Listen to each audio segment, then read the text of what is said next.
Senhor Deus e glorioso Pai, nós estamos aqui reunidos para louvar e engrandecer o Seu nome, Deus. Nós te pedimos que no nome do Seu Filho amado, Jesus Cristo, nós possamos entender a Sua palavra e viver a Sua palavra. Que o Antigo Testamento, a Antiga Aliança nos sirva como uma ideia do que nós não devemos fazer e o que nós devemos buscar para estarmos cada vez mais perto do Senhor, Deus. Muito obrigado pela oportunidade de estudar a Sua palavra e nós te pedimos em nome de Jesus que nós possamos ser praticantes dessa palavra. Amém e amém. Terminado o livro de Daniel, na série passada, nós vamos começar agora falando sobre os profetas menores, tá? Os profetas menores são um grupo de 12 livros da Bíblia, e aí finalizam o Antigo Testamento, vai até Malaquias, e eles são chamados de menores porque eles são menores, não porque eles são menos importantes, ou porque eles foram profetas menores mesmo, mas porque os livros são menores, tá bom? Começando por Oséias, uma das mensagens centrais do livro é de que Deus ama o seu povo mesmo quando são infiéis a Ele, e que misericordiosamente nos oferecerá reconciliação. O livro mostra que, embora haja consequências para a nossa infidelidade, o Senhor deseja que todo o seu povo retorne a Ele e renove a sua aliança com Ele. 2 Timóteo 2,13 diz: se somos infiéis, Ele permanece fiel, pois não pode negar a si mesmo. Então, Oséias ele tem muito essa ideia de fidelidade de Deus. O povo precisa se voltar para ele para ser salvo, mas Deus continua fiel à aliança dele, tá? Sobre a autoria do livro, Oséias é o primeiro dos 12 profetas menores e foi ele quem escreveu o livro de Oséias. Ele profetizou no reino do norte, Israel, lembra disso? Norte, Israel, sul, Judá, tá? Próximo do final do reinado de Jeroboão II. Esse período foi marcado por prosperidade econômica, mas também por grande corrupção moral e injustiça social. Grava bem isso, tá? Corrupção moral e injustiça social, porque outros profetas vão falar sobre essa injustiça social também. Oséias foi contemporâneo dos profetas Isaías, Amós, Jonas e Miqueias. Oséias estava alertando sobre as consequências da desobediência antes que Israel fosse levado cativo pelos assírios. E aqui entra o parênteses. O reino do norte, Israel, foi levado cativo pelos assírios em 720 a.C. E a deportação marcou o fim do reino do norte. Acabou o reino do norte, gente. Foi isso. Já o reino do sul, Judá, foi levado pela Babilônia. Então existe essa diferença. O reino do norte foi levado pelos assírios. E o reino do norte acabou. Lembra as 10 tribos que separaram? O reino do norte acabou por causa dos assírios. O reino do sul foi levado pela Babilônia, Judá e Israel. E esse reino permanece até os dias de hoje. Tá? A deportação marcou o fim do templo de Jerusalém e um período de exílio para os judeus. O nome Oséias significa salvação. Salvação. Depois da queda do reino do norte, os escritos feitos por Oséias a respeito dele foram compilados e preservados no reino do sul. O reino do norte foi destruído, certo? Então tudo foi preservado no reino do sul. Algumas características sobre o livro. Oséias foi um dos poucos profetas do reino do norte que deixou profecias escritas. O livro usa muitas metáforas e simbolismos que ilustram a amplitude do amor de Deus por seu povo. Eu queria que vocês abrissem Oséias 1.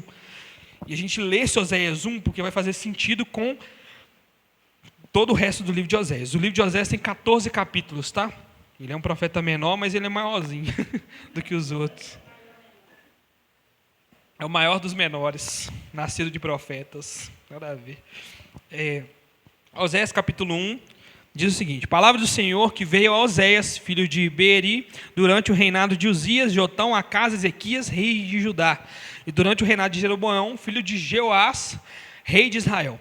Quando o Senhor começou a falar por meio de Oséias, disse-lhe: vá, tome para você uma prostituta como esposa e tenha filhos resultantes da prostituição, porque essa terra se prostituiu constantemente, afastando-se do Senhor. Por isso, ele se casou com Gomer, filha de Diblaim, e ficou grávida e lhe deu um filho. Então o Senhor disse a Oséias: dê-lhe o nome de Jezreel, porque logo castigarei a dinastia de Jeú, por causa do massacre ocorrido em Jezreel, e darei fim ao reinado de Israel. Naquele dia quebrarei o arco de Israel no vale de Jezreel. Gomer engravidou novamente e deu à luz uma filha. Então o Senhor disse a Oséias: dê-lhe o nome de Lo-ruama, pois não mais mostrarei compaixão para com o povo de Israel, não a ponto de perdoá-la. Contudo, trarei com compaixão a nação de Judá. Eu a salvarei, não pelo arco, nem pela espada, nem por combate, nem por cavalos, nem por cavaleiros, mas pelo Senhor, o seu Deus. Depois de desmamar Lo-ruama, Gomer teve outro filho, então o Senhor disse: dê-lhe o nome de Lo-ami, pois vocês não são meu povo e eu não sou o seu Deus. Contudo, o número dos israelitas ainda está como as areias da praia, que não se pode medir nem contar. No lugar onde se dizia a eles, vocês não são meu povo, eles serão chamados filhos do Deus vivo. O povo de Judá e o povo de Israel serão reunidos, e eles designarão para si um só líder, e se levantarão da terra, pois será grande o dia de Jezreel. Isso é toda a informação de Oséias capítulo 1, tá? O livro usa de metáforas e simbolismos que ilustram a amplitude do amor de Deus pelo seu povo. Uma das metáforas centrais da mensagem de Oséias é o casamento.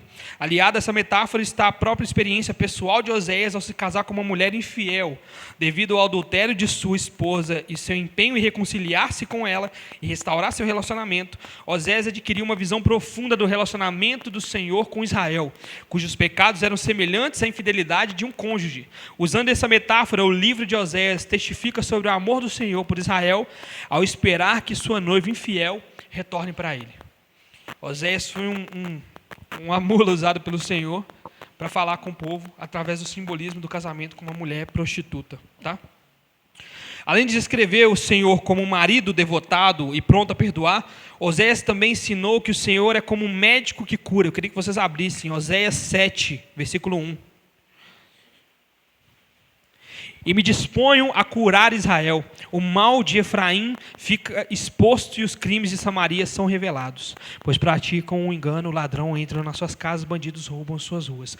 Deus se dispõe a ser esse médico, tá? E Deus também é colocado no livro de Oséias como um jardineiro que cuida da sua vinha. Oséias 9, versículo 10.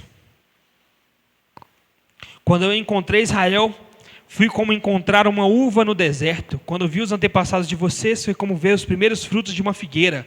Mas quando eles vieram a Baal-peor, consagraram-se àquele ídolo vergonhoso e se tornaram tão repugnantes quanto aquilo que amam. Isso daqui é pesado porque os israelitas se tornam tão... Olha que loucura o finalzinho. Se tornam tão repugnantes quanto aquilo que amam. E no Salmo 115... fala sobre imagens e esculturas, e ele finaliza falando assim: torne-se iguais a eles, todos aqueles que os adoram e que os esculpem. Você se parece com aquilo que você adora. Se você não tem refletido Jesus, você não tem adorado a Jesus. Pesado, cara, pesado. Deus também é visto como um pastor que cuida do seu rebanho. Oséias 10, versículo 11. Efraim era bezerra treinada, que gostava muito de trilhar. Por isso colocarei o jugo sobre seu belo pescoço, conduzirei Efraim, Judá terá que arar, e Jacó fará sulcos no solo. Oséias também ensinou a respeito do papel dos profetas, das visões e dos simbolismos ao guiar o povo do Senhor. Oséias 12, do 10 ao 13, diz assim, ó: eu mesmo falava aos profetas, dava-lhes muitas visões, por meio deles falavam em parábolas. Como Gileade era ímpia, o seu povo não vale nada, eles sacrificaram bois em Gilgal, mas os seus altares são como montes de pedra e um campo arado. Jacó fugiu para a terra de Harã, Israel trabalhou para obter uma mulher e por ela cuidou das ovelhas. Isso aqui demonstra o ofício dos profetas na época, tá? Deus falava através deles, Deus dava visão a eles e falava por meio de parábolas através deles, tá? Além disso, o livro faz referência ao papel do Senhor como redentor da morte e do sepulcro. Oséias 13, versículo 14. Diz o seguinte: eu os redimirei das garras do Sheol, do Hades, do inferno. Eu os resgatarei da morte. Onde está a morte, as suas pragas? Onde está o Sheol, a sua destruição? Não terei compaixão alguma, embora Efraim, e assim vai. Se você lê o Antigo Testamento, você consegue perceber o plano de salvação de Deus. Não foi um plano de escape porque algo deu errado. Foi um plano que foi premeditado por Deus desde antes da fundação do mundo, tá? Falando sobre os filhos de Oséias, são 3, né? O primeiro é Jezreel. O nome significa Deus semeia ou Deus espalha. Jezreel é também o nome de um vale onde ocorreram eventos na história de Israel, incluindo a queda das dinastias de Acabe. Acabe é destruído ali em Jezreel. O nome representa tanto um sinal de julgamento contam a esperança para o futuro. A segunda filha é Loruama, significa não amada ou não compadecida. Oséias usou esse nome para simbolizar o afastamento de Deus em relação a Israel devido à sua infidelidade e idolatria. Representa a falta de misericórdia que o povo enfrentaria por causa das suas ações. Culpa do povo. E o terceiro, Lo-Ami, significa não o meu povo. O nome enfatiza a ruptura entre Deus e Israel, simbolizando que por causa do pecado do povo, eles não seriam mais reconhecidos como povo de Deus. É uma expressão do severo julgamento que estava por vir. O povo deixaria de ser o povo de Deus. O que nós vivemos hoje? Nós vivemos isso hoje. Israel não é mais reconhecido como sendo o povo de Deus. Não é.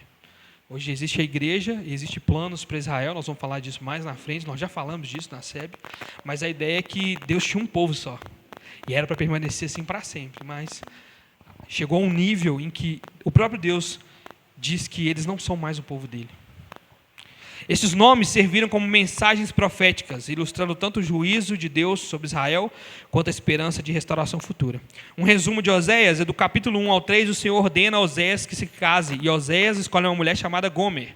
Depois de seu casamento, Gomer decide ser infiel a Oséias e comete adultério. O Senhor usa o símbolo desse casamento para descrever seu relacionamento com Israel.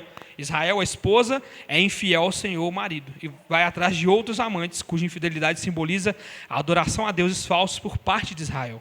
Depois de detalhar os julgamentos que adivinham aos israelitas por quebrar a sua aliança, o Senhor misericordiosamente os convida a arrepender-se e a fazer novamente uma nova aliança com Deus. O tempo inteiro está Deus chamando o povo para uma nova aliança. É o povo que não quer. A gente olha para o Antigo Testamento com um olhar de quem realmente não leu o Antigo Testamento. A ideia de que o povo queria tanto a Deus, mas Deus se irou. Não. É a ideia de que Deus está falando que esse povo precisa se arrepender e eles não querem se arrepender, eles não querem se voltar para o Senhor. Nós vivemos um mundo onde nós, eu, vocês, nós não queríamos voltar ao Senhor. A Bíblia diz que não existe um justo sequer, ninguém que adore a Deus. Se nós estamos aqui hoje é por pura misericórdia do Senhor. Foi Ele que nos resgatou, é dele a salvação. Amém? Do capítulo 4 ao capítulo 6, o povo de Israel rejeita o conhecimento e a verdade do Evangelho que havia recebido e comete grandes pecados e iniquidades. Oséias chama Israel a retornar ao Senhor. O povo não se cansa de fazer o mal. Não se cansa. E do capítulo 7 até o 14, por meio de Oséias, o Senhor proclama como vai punir o povo de Israel por seu pecado. No entanto, ele também expressa sua misericórdia e bondade. O Senhor relembra que tirou o povo de Israel do Egito, mas eles rejeitaram o seu Deus. Por intermédio de profetas, visões, simbolismos, o Senhor ensina e orienta o seu povo. O Senhor vai nos resgatar da morte. O povo de Efraim vai se arrepender dos seus pecados. E o profeta Oséias frequentemente usa o termo Efraim, porque Efraim era de uma das tribos mais influentes do meio das 10.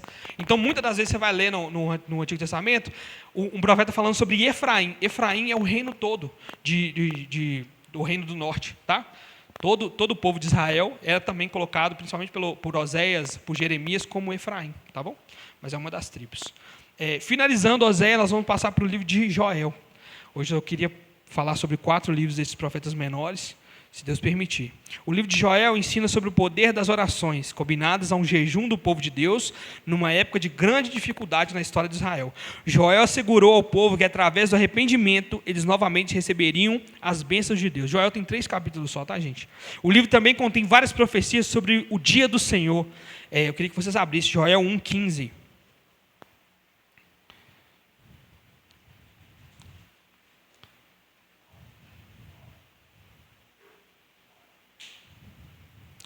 Diz assim: aquele dia, sim, o dia do Senhor está próximo. Ele virá como destruição da parte do Todo-Poderoso. Essas profecias foram criadas por vários profetas, foram citadas por vários profetas e têm relevância para diversas gerações, especialmente para nós, que estamos vivendo nos últimos dias. Né? Sob a autoria do livro de Joel, o livro começa com uma breve declaração que atribui o livro a Joel. Joel 1:1. Ouça aí a palavra do Senhor que veio a Joel, filho de Petuel, que era o profeta do reino do sul, de novo, Judá. Tá? Oséias estava no reino do norte. Joel, Reino do Sul. O livro de Joel se concentra nas profecias que Joel fez depois que a terra de Judá foi afligida por uma grave seca e uma praga de gafanhotos. Essas profecias falam de diversos sinais que precederão a segunda vinda do Senhor, especialmente um grande derramado do Espírito sobre toda a terra. Eu queria que vocês abrissem Joel 2, 28 e 29, para vocês entenderem do que Pedro estava falando no Pentecostes.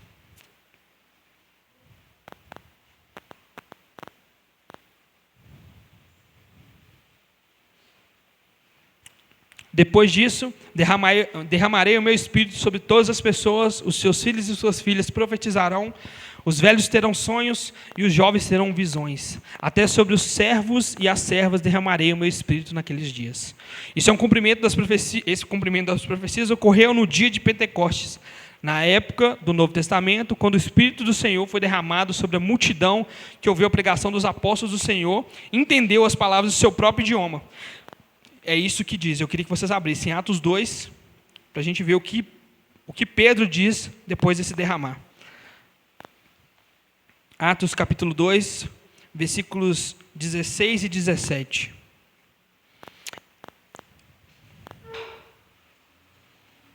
Os homens disseram que Pedro e os demais estavam bêbados, e Pedro vai dizer, ao contrário, isso é o que foi predito pelo profeta Joel. Nos últimos dias, diz o Senhor, derramarei o meu espírito sobre todas as pessoas, os seus filhos e suas filhas profetizarão, os jovens terão visões e os velhos terão sonhos. Sobre os meus servos e minhas servas derramarei o meu espírito naqueles dias e eles profetizarão. O cumprimento de Joel aconteceu em Atos. E Pedro chama isso de últimos dias também. Os últimos dias, para vocês não se confundirem, os últimos dias são os dias em que Jesus morreu. A partir do momento que Jesus viveu nessa terra, Jesus disse que é chegado o reino de Deus. O reino de Deus começa ali. E dali em diante nós estamos nos últimos dias. Tá bom? Dando um resumo do livro de Joel, capítulo 1, Joel descreve um desastre natural causado por uma praga de gafanhotos. Ele pede ao povo que jejue e se reúna no templo para uma assembleia solene para rogar ao Senhor que o salve. Em Joel 2, Joel descreve o dia do Senhor e a guerra e a desolação que acompanharão, e então pergunta, quem poderá suportar? Está em Joel 2,11. O Senhor responde dizendo ao povo que se volte a ele de todo o coração. Joel profetiza algumas bênçãos que o Senhor concederá ao seu povo nos últimos dias. E Joel 3, Joel profetiza sobre um dia de julgamento final e restauração, onde todas as nações serão reunidas para enfrentar o julgamento de Deus. O povo de Judá será restaurado e abençoado, a glória de Deus será manifestada em todo o mundo. Vocês vão ver isso em alguns profetas, falando sobre a união do Reino do Norte com o Reino do Sul, Judá e Israel. E a gente sabe que Israel foi destruída, as 10 tribos não existem mais. Então essa união seria a união de todos os povos, tanto Judá, quanto Israel, quanto a gente. Essa união é a união futura dos filhos de Deus, tá bom? Falamos de Oséias, falamos de Joel, vamos falar agora sobre o livro de Amós. Amós tem 9 capítulos. O livro foi escrito pelo próprio profeta Amós, que se identificou como um pastor e um agricultor em Tecoa, uma cidade da Judéia. Ele não era um profeta, mas foi chamado por Deus para transmitir sua mensagem ao povo de Israel. No contexto de Amós, Amós profetizou no reino do norte de Israel durante o reinado de Jeroboão, de novo, junto com Oséias. Tá? Enquanto Oséias usou sua vida pessoal como metáfora para ilustrar a infidelidade de Israel a Deus, Amós focou na injustiça social e na necessidade de um arrependimento genuíno. Lembrem-se, o reino de Israel estava vivendo um período de prosperidade. Eles estavam muito bem, prosperamente falando. Só que eles estavam afastados de Deus, buscando a outros deuses. Então, isso causou também um problema social naquele povo. Deles desprezarem os pobres, deles não cumprirem os deveres para com as viúvas. Então, assim, vocês percebem que a falta de adoração ao Senhor vai escalando ao nível de que eles não adoram mais a um único Deus e eles não cuidam mais dos seus. É um problema social também. A igreja ela tem como fundamento a visão social também, buscar ajudar a sociedade como um todo. Esse não é o principal foco da igreja, mas é um dos focos. Existe a importância de nós, como povo de Deus, fazermos boas obras. A Bíblia fala que são obras da fé que fazem com que os outros irmãos ou as outras pessoas reconheçam quem nós somos. Tá? Então o povo estava num problema moral tão grande que isso afetou o social também. E eles pararam de se importar uns com os outros. Tá? Amós clama contra a opressão dos pobres e a corrupção social, enfatizando que a verdadeira adoração deve ser acompanhada da justiça. É meio que o que Tiago diz no livro dele, né? Amós clama contra a opressão dos pobres, eu já falei isso, e o livro reafirma que Deus é soberano sobre todas as nações e que não hesitará em trazer juízo contra aqueles que pecam. Mesmo em meio ao juízo, há esperança de que um remanescente fiel será restaurado e que Deus cumprirá as suas promessas. Você vai vendo que na promessa de Deus para o povo, a resposta é Jesus. Não tem uma resposta assim, vai dar tudo certo, gente, nós vamos resolver no final, eu vou salvar vocês porque sim. Não. Ele faz uma promessa com Abraão, ele cumpre essa promessa, e a forma dele cumprir essa promessa é Jesus. Não tem como ele cumprir a promessa dele sem passar por Jesus, porque precisa de um remanescente. É muito parecido com o que acontece quando Deus vai destruir Sodoma e Gomorra e ele está conversando com Abraão. E Abraão fala com ele assim, Senhor, se tiver 10 pessoas, o Senhor salva a cidade? Fala, mas salva. Se tiver 2, salva. E se tiver 1, salva. O problema é que não tinha ninguém. Não tinha um remanescente. Então, quando Deus vai salvar o povo dele, que somos nós, ele precisa de um que seja fiel. E esse um é Jesus. Legal, né? Muito bacana. Um resumo do livro de Amós é que no capítulo 1 e 2, Amós inicia o seu ministério anunciando o juízo de Deus sobre várias nações vizinhas, Damasco, Gaza, Tiro, Edom, Amon e Moabe, por causa das suas iniquidades. Ele culmina com um forte clamor contra Israel, denunciando a sua corrupção e injustiça. As outras nações, elas seriam destruídas, seriam por causa do pecado delas, mas o povo de Deus não. Ele seria arrebentado, mas destruído para sempre não. Capítulo 3 ao 6, o profeta critica a opressão dos pobres e a exploração econômica e a hipocrisia religiosa de Israel. Ele enfatiza que a escolha de Israel como povo de Deus implica uma responsabilidade moral. Vocês entenderam? A nossa escolha como povo de Deus implica. Nós temos que viver de forma moral, nós temos uma responsabilidade moral para com os outros também. Não só uma responsabilidade espiritual, de cuidar, de guiar, de orar, de jejuar, mas uma responsabilidade moral, de viver de forma moralmente para que as outras pessoas não achem em nós falta no cristianismo por nossa causa. Então, quando o irmão causa algum escândalo, alguma coisa, isso é um problema espiritual também, porque mexe na moralidade da igreja. Isso é um problema moral. Às vezes as pessoas tentam separar o que é sagrado do que é o pessoal. Não, eu no meu dia a dia está tranquilo, e eu na igreja sou outra pessoa. Não tem como, não faz sentido. Porque você carrega uma responsabilidade moral também em tudo aquilo que você faz. Entendeu? E aquele povo estava pecando não só na questão espiritual, como Oséias disse, mas a Amós está falando, olha, não só o problema seu é espiritual mesmo, verdade. Mas por causa do problema espiritual, vocês estão negligenciando o que é moralmente aceito também. Tá? Amós chama o povo ao arrependimento e destaca que a adoração vazia não agrada a Deus, não vale. Fazer de qualquer jeito não vale, fazer sem adorar o Senhor de verdade não vale. Tá? E os capítulos 7 a 9, Amós descreve uma série de visões que simbolizam o juízo iminente sobre Israel. Ele vê uma praga de gafanhotos, um incêndio e um prumo, que se revela a corrupção moral do povo. Apesar do juízo, há uma promessa de restauração, de novo. Deus não abandonará completamente seu povo e um remanescente será salvo. É sempre um remanescente, gente, sempre. O livro de Amós é um chamado à ação e ao arrependimento, destacando a importância de um relacionamento autêntico com o Senhor e que se manifesta em justiça e compaixão. Existe uma manifestação da fé. A gente precisa entender isso.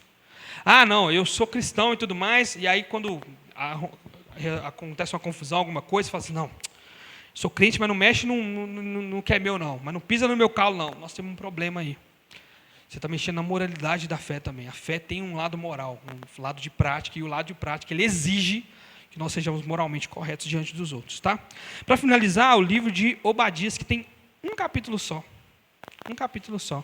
O livro é o menor livro do Antigo Testamento, composto de apenas um capítulo. Ele se concentra principalmente na condenação de Edom, um povo descendente de Esaú, por suas ações contra Israel, especialmente durante o período de crise. Eu vou explicar para ficar mais fácil. Os edomitas, que é o povo de Edom, e os israelitas compartilhavam um ancestral em comum, Isaac. Abraão, Isaac e Jacó, certo? Beleza. O problema é que a primogenitura de Esaú foi vendida a Jacó, e o Esaú é o descendente de Edom. De Esaú surge Edom. de Jacó surge Israel. E acontece essa briga. A proximidade geográfica e a disputa por terras férteis intensificam a tensão entre os povos. A recusa dos edomitas em ajudar os israelitas durante o êxodo aprofundou o abismo entre as duas nações. Eu queria que você abrisse isso. Números 20.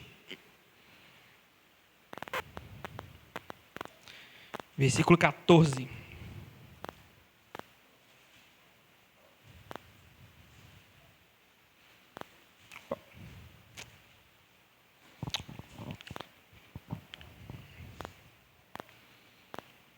De Cádiz, Moisés enviou mensageiros ao rei de Edom, dizendo: assim diz o teu irmão Israel, assim diz o seu irmão Israel, tu sabes de todas as dificuldades que vieram sobre nós. Os nossos antepassados desceram para o Egito, e ali vivemos durante muitos anos. Os egípcios, porém, nos maltrataram a nós e os nossos antepassados, mas quando clamamos ao Senhor, Ele ouviu o nosso clamor, enviou um anjo e nos tirou do Egito. Agora estamos em Cádiz, cidade na fronteira do teu território.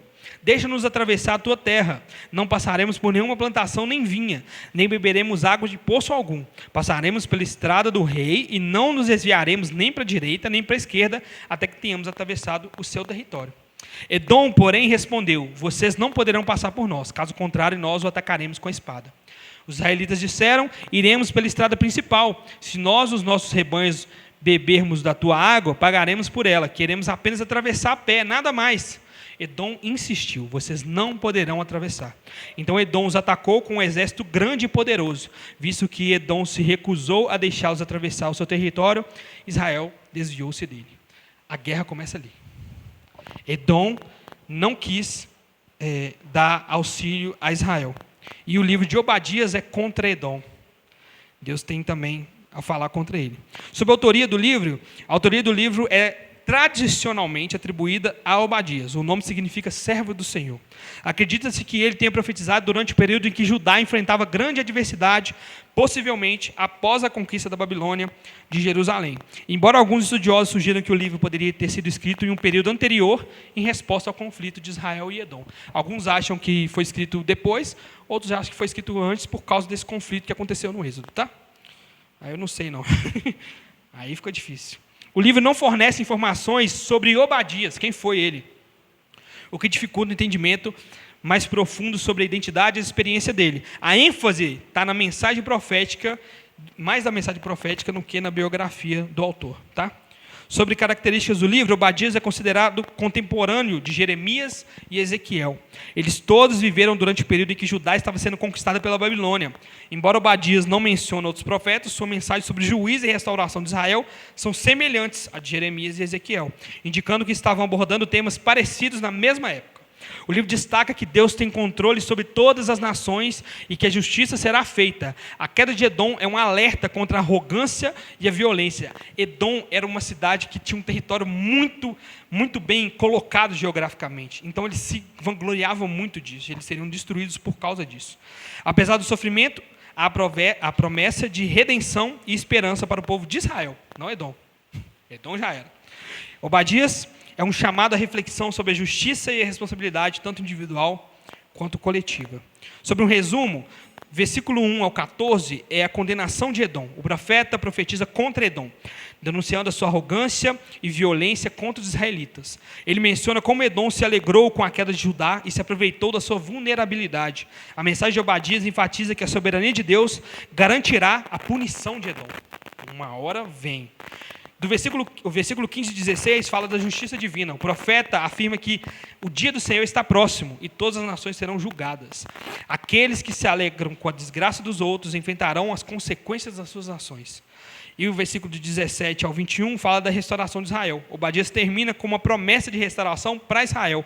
O povo de Deus se recuperará e ocupará a terra de Edom e dos outros inimigos. O reino será do Senhor, reafirmando a soberania divina. Para concluir, irmãos, um breve resumo desses 4 livros, para a gente não ficar perdido e não ser só informação jogada ao vento. Oséias, o livro ilustra o amor incondicional de Deus por Israel, usando o casamento do profeta como uma metáfora para a infidelidade do povo. Joel clama o povo ao arrependimento diante de um juízo iminente, simbolizado por uma praga de gafanhotos, e promete restauração e a vinda do Espírito Santo. Amós denuncia a injustiça social e a hipocrisia religiosa de Israel, convocando o povo ao arrependimento e à prática de justiça. E Obadias profetiza contra Edom, anunciando a sua condenação por ter se alegrado com a queda de Judá e afirmando a futura restauração de Israel. Amém? Queria que vocês ficassem de pé, para a gente finalizar. Na próxima semana, vamos pegar mais uma gama de livros dos profetas. Se Deus permitir, nós estamos pensando em terminar o Antigo Testamento esse ano ainda. E aí, ano que vem, já começar com o Novo Testamento, tá? Quem não pôde vir nas outras SEBs, acompanha, tem no YouTube, porque facilita quando você for ler. Você entender que reino que é, talvez você ficou meio confuso, reino do norte, reino do sul, o que é isso? É bom a gente saber onde cada profeta está, o que cada profeta está falando, contra que povo que ele está falando. Mas, porém, todavia, entretanto, é importante a gente perceber que todos os profetas têm uma resposta de elevação do povo de Israel. Uma hora ou outra o Senhor vai vir com amor para com aquele povo. E a maioria dessas respostas tem a ver com o juízo que está por vir ainda, onde Israel vai ser julgado e nós seremos julgados também. Tá bom? Feche seus olhos, vamos orar. Senhor Deus, o soberano Pai, muito obrigado por essa oportunidade de buscar o Senhor, de aprender a sua palavra, Deus, de cumprir o seu dever, o seu poder na nossa vida, Deus. Que nós possamos continuar correspondendo a esse amor, Deus, através da nossa devoção e dedicação à sua palavra. A sua palavra é a única fonte de vida e nós precisamos nos apegar dela se nós quisermos viver aqui plenamente com o Senhor e encontrar o Senhor no dia que o Senhor voltar. Nós pedimos que no nome amado do seu Filho Jesus Cristo, nós não desistimos, Deus. Que nós possamos permanecer no seu reino, no meio do seu povo, nos seus caminhos, até o dia em que o Senhor voltar. E que nós possamos aprender com a sua palavra como agir para vivermos plenamente o que o Senhor tem para nós. Em nome de Jesus, amém.